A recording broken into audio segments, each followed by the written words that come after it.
Bueno, pues buenos días muchachos, buenos días a todos. Feliz regreso nuevamente a clases. Vamos a estar por aquí las próximas semanas a través de este modelo de educación a distancia. Hay varias cosas que tenemos de las cuales hablar antes de empezar con el contenido, con la clase en sí. Eh, en el caso de ustedes de sexto semestre, que les doy dos asignaturas, en el caso de la primera asignatura, que en antes de que hubiera la interrupción, tuvimos evaluación de historia universal. Bueno, esa calificación obviamente ya está considerada, ya está resuelta, ya está incluso validada. El problema es filosofía, ¿no? Que esa materia no alcanzó a ser evaluada en cuanto a examen. Va a haber una dinámica para darle calificación a ese primer parcial. Los diferentes maestros tendrán diferentes opciones o diferentes alternativas. En el caso particular, en la materia de filosofía, va a ser evaluada a través de un proyecto en la plataforma. Una vez que terminen las clases el día de hoy, revisen en la plataforma. El examen estaba programado para el miércoles, ese miércoles cuando hubo interrupción, así que en ese mismo orden se irán secuenciando en esta semana. No es un examen como tal, no es un examen escrito, pues, es un proyecto que está en la plataforma con respecto a la filosofía renacentista y sus máximos exponentes. Ahí va a venir especificado cuando ustedes entren a la plataforma y vean, se van a poder enterar. En un momento nada más termine de dar la clase, le abro para que esté visible. Eh, y ese será lo que equivaldría a su examen. Así que les pido, o su evaluación, les pido que tomen, que tengan cuidado a la hora de elaborar la actividad que se está pidiendo, porque esa va a ser la actividad evaluativa. Y va a estar abierta de manera limitada. Es decir, el examen es el miércoles, así que durante todo el miércoles va a estar abierta.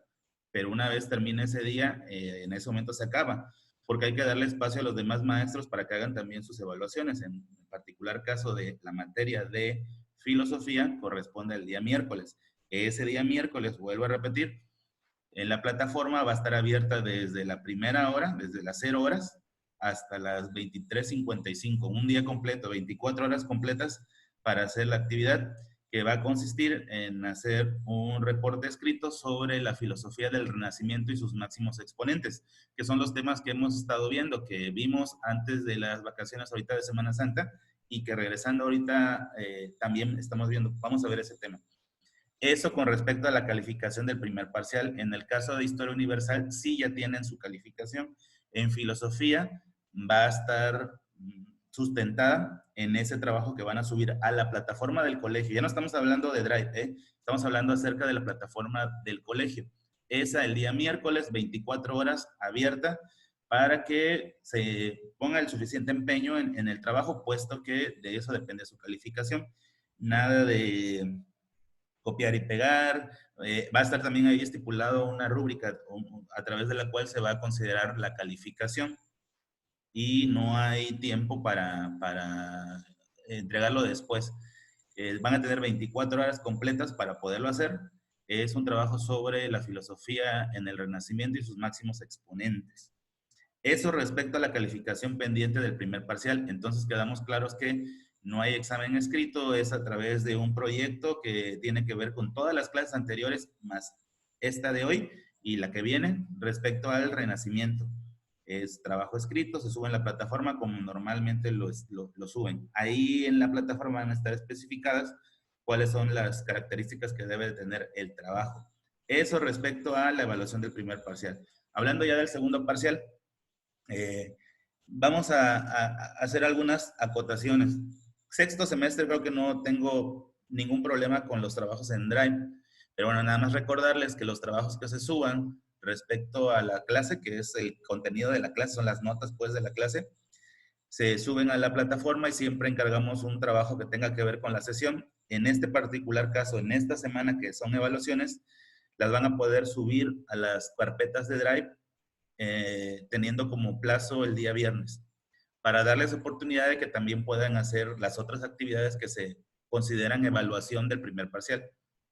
Vuelvo a repetir, lo que hacemos diariamente, es decir, las evidencias de la sesión 7, la de la 8 y la 9, las van a poder subir a lo largo de la semana, concretamente hasta el viernes, de tal suerte que puedan dedicarle el tiempo a los diferentes proyectos o exámenes o las maneras en que los diferentes maestros van a aplicarles la evaluación del primer parcial, incluyéndome que ya quedamos que es el día miércoles, en el caso de filosofía. Entonces, bueno, nada más que sepan. Ah, por cierto, en Drive, el mismo procedimiento, ¿no? Con el apellido, el nombre, y ya estuvo. Se buscan ustedes en Drive cuál es la carpeta de su área, porque está dividida así, los que ya, pues todos ya subieron trabajos, recuerden que está carpeta de humanidades, de administrativas, de biológicas y de exactas. Entran a esa carpeta y buscan qué sesión. Antes había 6 sesiones, porque fueron las sesiones que hubo antes de Semana Santa. Esta semana ya le agregué sesión 7, 8 y 9, que son las 3 sesiones de la semana. Mismo procedimiento, entran a la carpeta de Drive que les di compartir, entran a su área, por ejemplo, Andrea Casarín entra a la carpeta de humanidades, va a subir la actividad de la sesión 7 en la carpeta de humanidades concretamente. Esto ya lo habían hecho, nada más les estoy recordando lo que se tiene que hacer.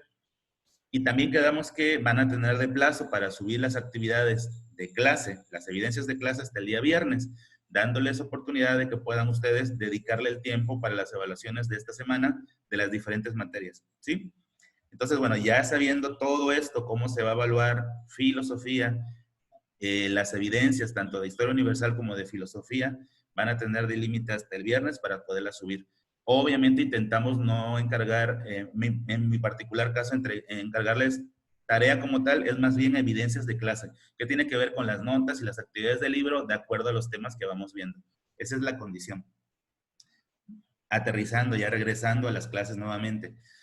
Lo que vamos a hacer el día de hoy es esto. El tema que vamos a ver se llama filosofía moderna, concretamente el racionalismo, porque son diferentes filosofías, diferentes ideologías, pero pues únicamente vamos a ver el día de hoy concretamente o haciendo más énfasis en el racionalismo y en las siguientes sesiones terminaremos de ver el resto de la filosofía moderna. Las actividades para entregar, que es mucho, hay que tener mucho cuidado con eso porque luego no les da tiempo de verlo aquí. Bueno, me voy a permitir, debido a que está como que muy pequeñito, ampliarles la imagen aquí donde dice producto.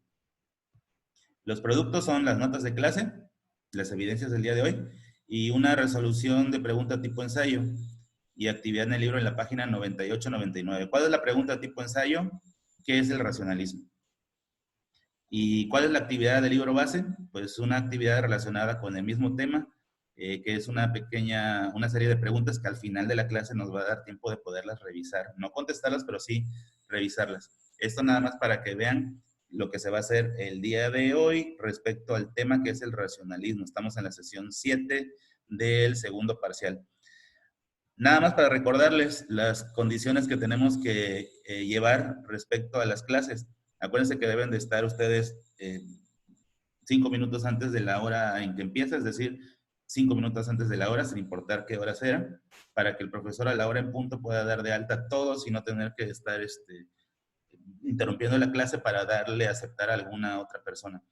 Deben de tener o procurar tener la foto de perfil. Hay muchos que sí tienen la foto de perfil de la escuela con su logo, pero hay quien no. Entonces la sugerencia es que se cambien a la foto oficial que tienen por parte del colegio, la que tienen en su plataforma o en su correo institucional.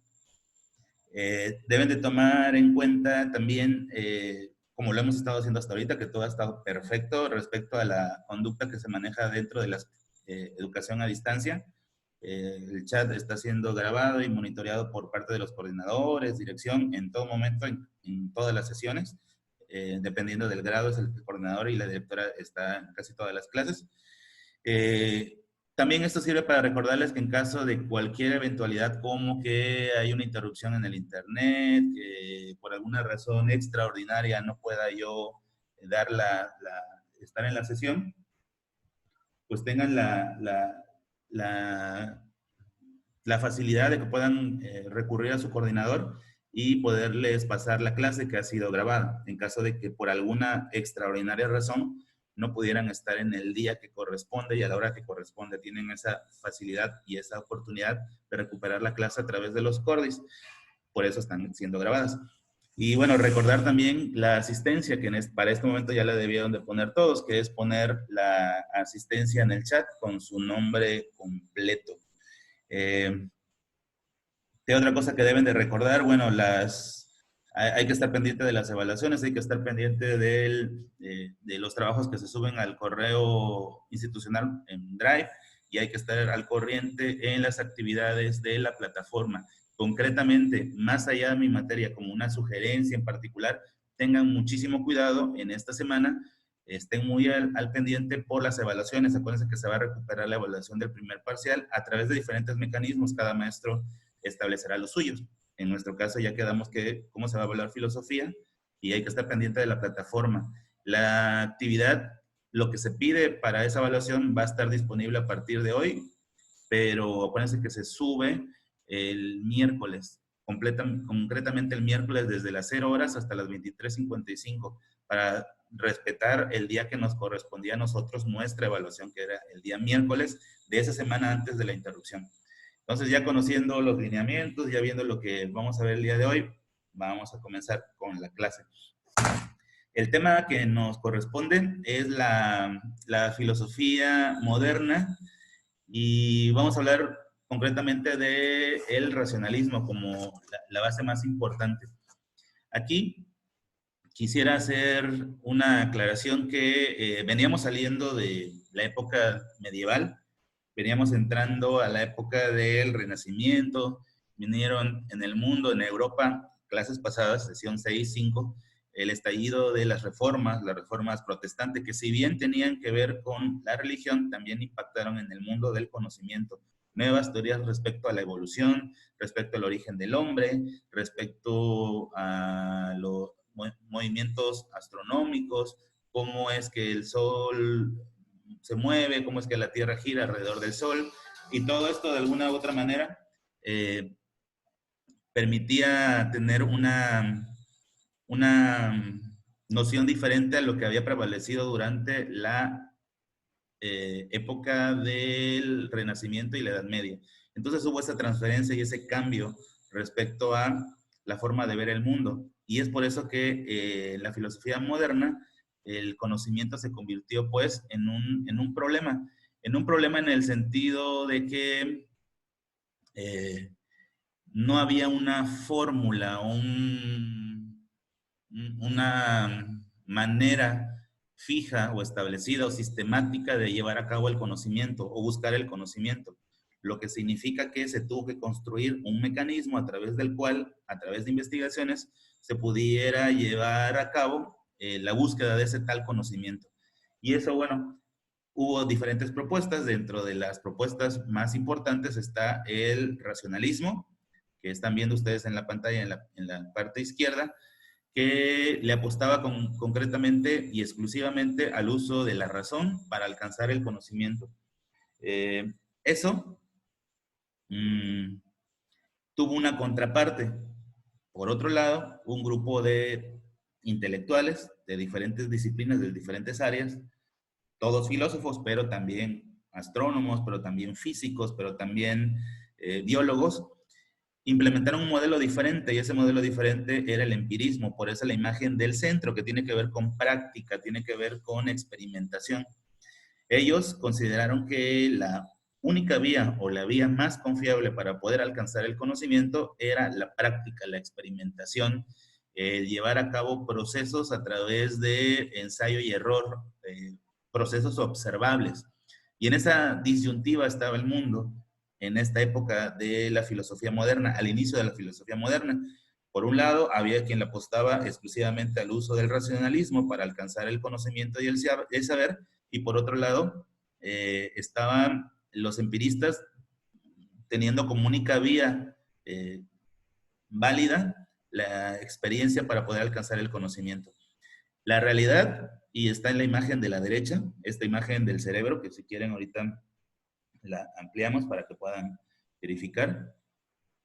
La realidad es que el ser humano, nuestra mente está constituida en una manera en donde para poder interiorizar el conocimiento y como consecuencia crear conocimiento, está basado en el racionalismo y en el empirismo. Es decir, en una idea que nace en esta parte de la izquierda, pero en una comprensión y en una conexión con la realidad misma en esta parte que está del lado derecho del cerebro. A ver otra vez, para que no nos confundamos, porque es bien interesante esto.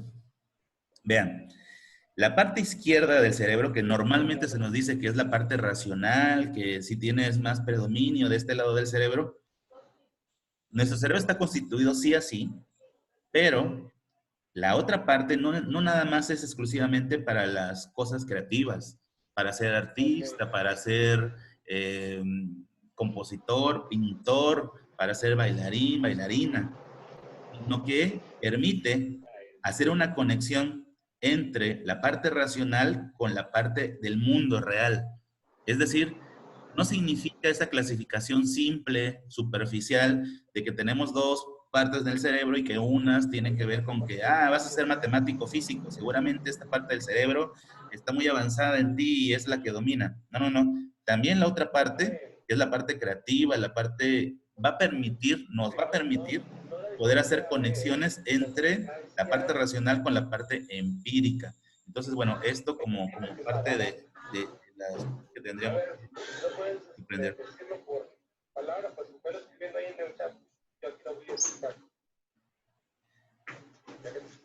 Entonces, bueno, eso en cuanto a la primera diapositiva. Me paso a la segunda. Ya nos queda claro respecto a cuáles eran las posturas. ¿Quiénes son los principales exponentes de este proceso? ¿Alguien abrió el micrófono y se está escuchando?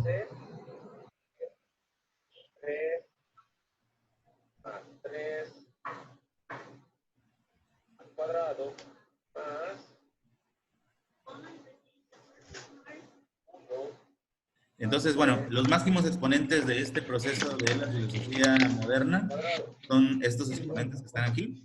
Ay, mi amor. Comenzando por René Descartes. Voy a hacer una ampliación de la parte de René Descartes para que tomen nota de la temporalidad. Entre 1590. Ya nos quedan 300 pesos. La temporalidad que le toca vivir. En uno de los primeros grandes exponentes de la filosofía moderna. Su nacionalidad, bueno, hay una discusión respecto a que si él era francés o era sueco.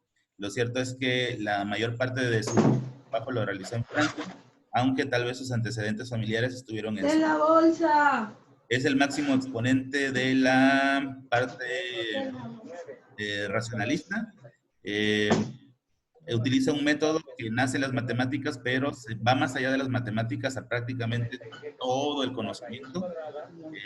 Utiliza el principio de las ideas innatas. Las ideas innatas son aquellas ideas que germinan en el momento de enfrentarte con un problema tal cual, sin una experiencia, sin que te lo hayan enseñado, pues.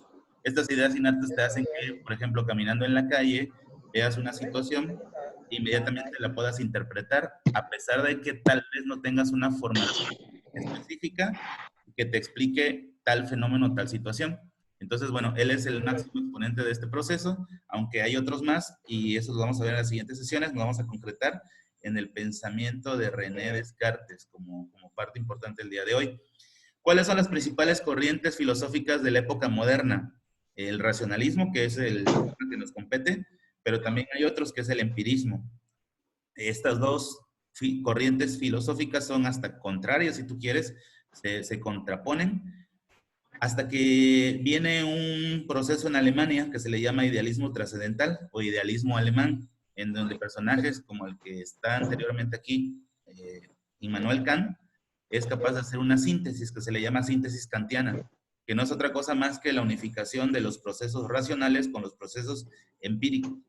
Y ya una vez que se tienen estos tres, en lugar de llamarse corrientes filosóficas, muta, se transforma, evoluciona y se convierte en el método científico, en donde en repetidas ocasiones hemos dicho, es que el método científico es una fusión de la parte racional con la parte empírica, como por ejemplo el tener una propuesta de cómo mejorar un problema observado, son partes del método científico, observación, planteamiento del problema, hipótesis, son parte del racionalismo.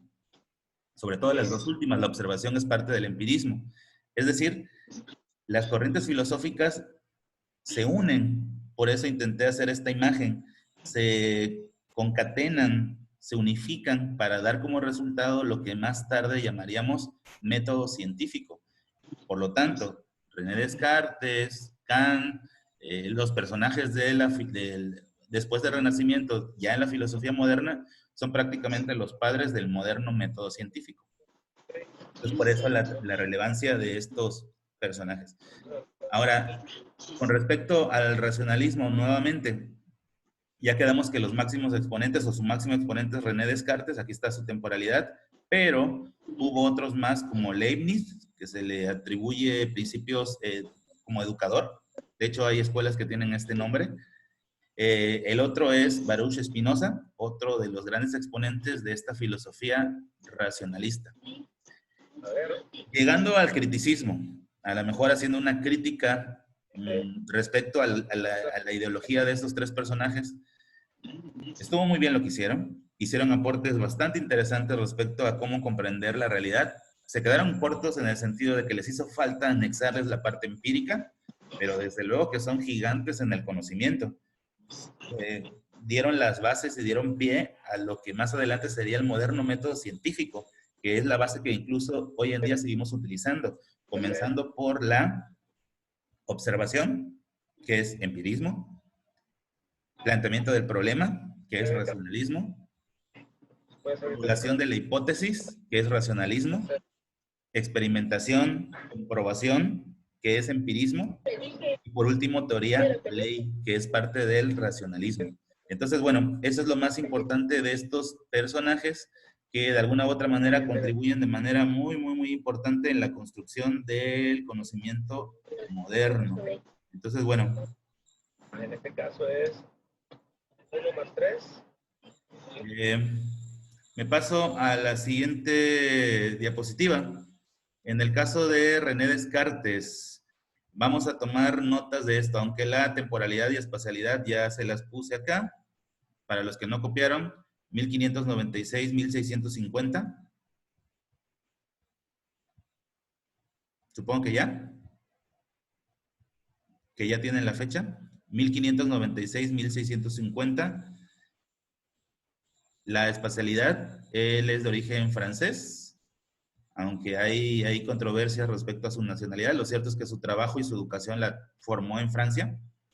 Los aportes que hace René Descartes, pues, primero, contribuye a la creación del método científico. Más allá de su método, que es el cartesiano, el aporte principal es sentar las bases para el moderno método científico. Como nota, hace una propuesta metodológica para lograr el conocimiento, otro aporte. Propuesta metodológica. Él también aquí como aportes consideraba que solo existe aquello que se ha comprobado. Todo aquello que no se ha comprobado son únicamente especulaciones. Y las especulaciones a veces se separan mucho de la realidad, porque tienen que ver con una interpretación, y esa interpretación en muchos momentos y de acuerdo a ciertas condiciones son interpretaciones falsas. Entonces, para no equivocarse, el principal aporte de René Descartes es: solo existe aquello que se ha comprobado, para evitar especulaciones y malas interpretaciones. Es más, ni siquiera decir malas interpretaciones, simplemente interpretaciones, porque lo que para mí es una cosa, para los demás sea tal vez algo diferente, de acuerdo a nuestra ideología, al momento que estemos viviendo o pasando. Entonces, para no errar, para no equivocarse, solamente se va a considerar cierto aquello que se ha demostrado. ¿Y cómo se demuestra? Pues a través del método. ¿Cuál método? Él no lo sabía, pero generaría las bases del método científico. Pero él sí creó su método. Y nos vamos a la viñeta número 3. Ese método se llama método cartesiano, asociado a las matemáticas, pero no exclusivamente de las matemáticas. ¿Qué dice el método cartesiano? El problema se debe de dividir en partes. ¿En cuántas partes? En la mayor cantidad de partes posibles. Nota acerca del método de René Descartes. El problema, ¿a qué le llama el problema? A lo mismo que le llamamos problema dentro del método científico, es decir, la situación que se quiere estudiar y mejorar. Entonces, dentro de su método, que es el método cartesiano, se divide el problema en la mayor cantidad de partes posibles. Otra, nada es cierto hasta que no se haya comprobado. Y les voy a mencionar, esto se parece mucho a un principio jurídico, ¿sí o no? De que toda persona es inocente hasta que se haya comprobado lo contrario.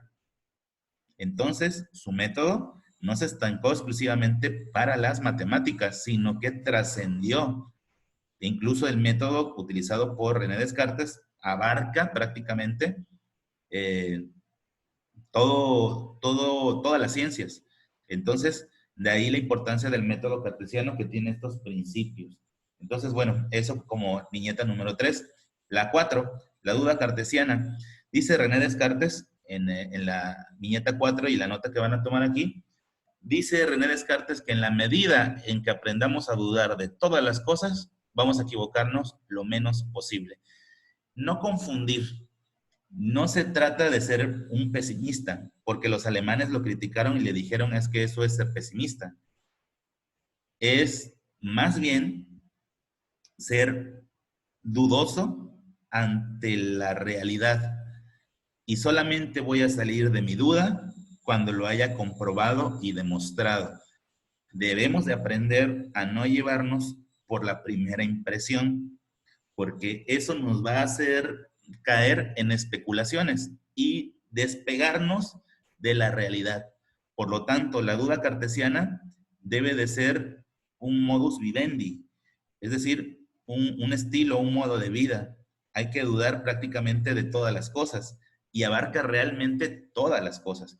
Les voy a poner ejemplos del contexto. Voy a hacer un examen de admisión para la universidad, hablando de ustedes. Lo primero que me debe de brincar a la mente es, oye, ¿voy a confiar únicamente mi futuro a una sola opción o voy a considerar otras opciones? Entonces esa duda metódica me va a hacer a que busque otras alternativas. ¿Saben qué? Que el día del examen de la UV es el mismo día del examen de tal universidad. Entonces busco otra opción.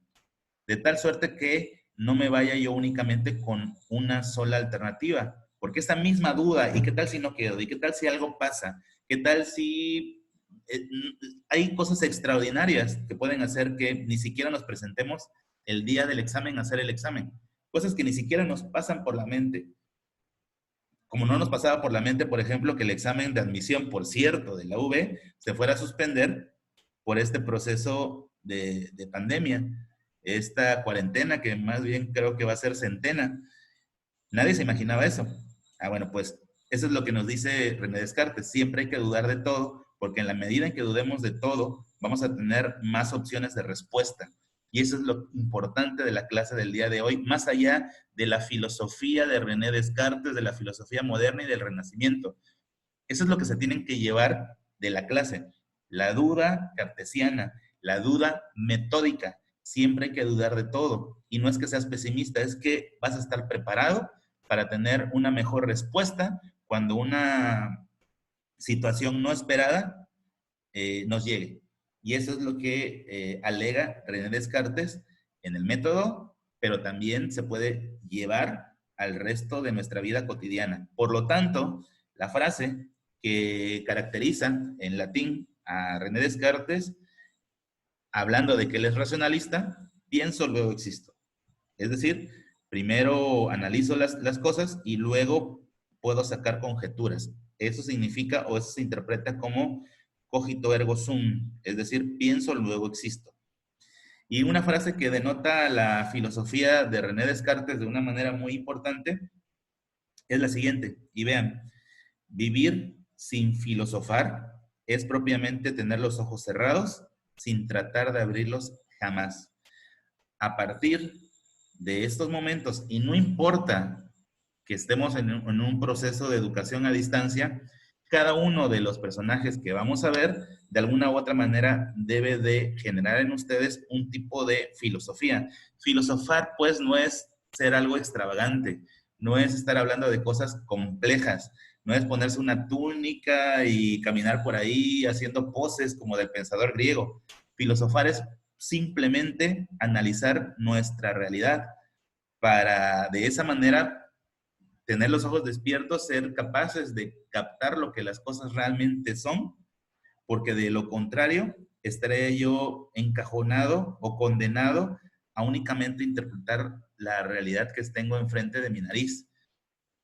Pero esa realidad a veces necesita un proceso racional para poder ser entendida a cabalidad o de manera completa.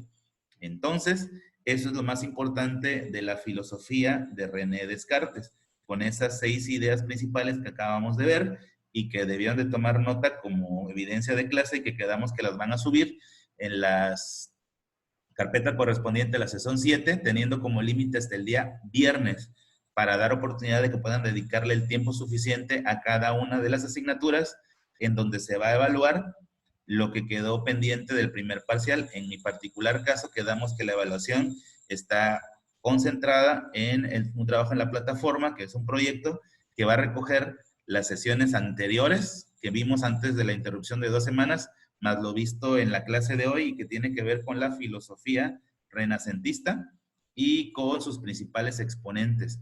Ya en la plataforma van a ver las características que se piden, la extensión, las condiciones para poder subir el trabajo y que sea evaluado de manera con una calificación alta. Entonces, bueno, eso hasta aquí. Las actividades entonces para el día de hoy son estas que están aquí. Primero, las notas que tomaron de la clase, de lo que expliqué. Inmediatamente después y en este momento pongan como pregunta, debajo de ese apunte que ya tienen o de los apuntes que tienen, ¿qué es el racionalismo? Y vamos a explicar brevemente para que puedan contestarla qué es el racionalismo. Y posteriormente van a contestar la página 95-98 en el libro.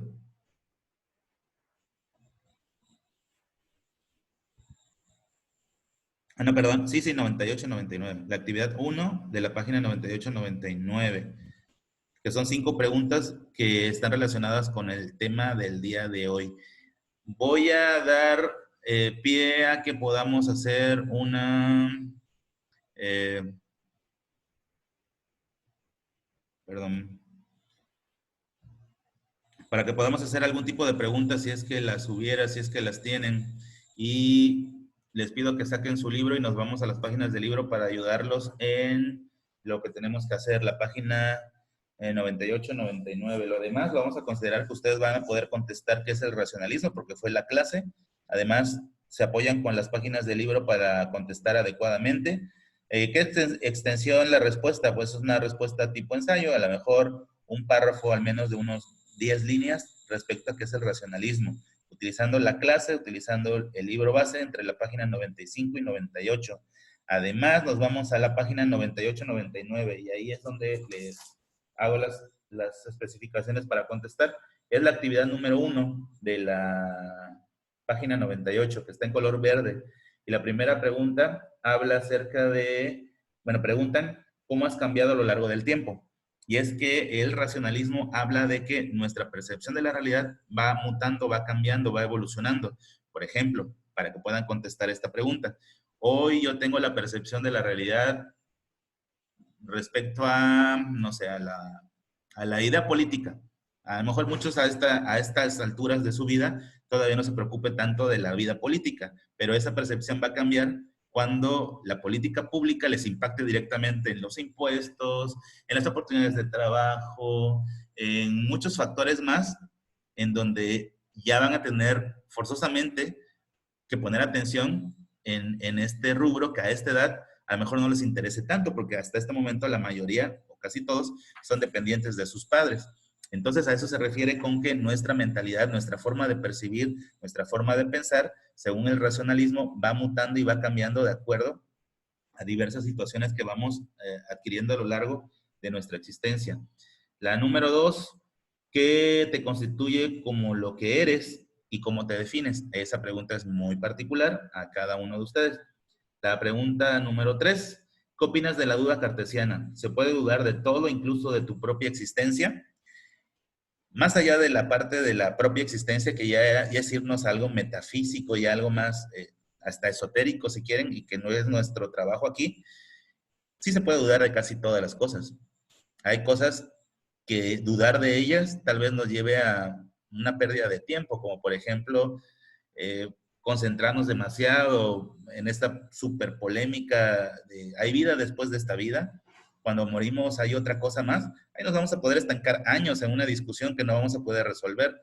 Y lo mismo respecto a la existencia de Dios o cómo es Dios.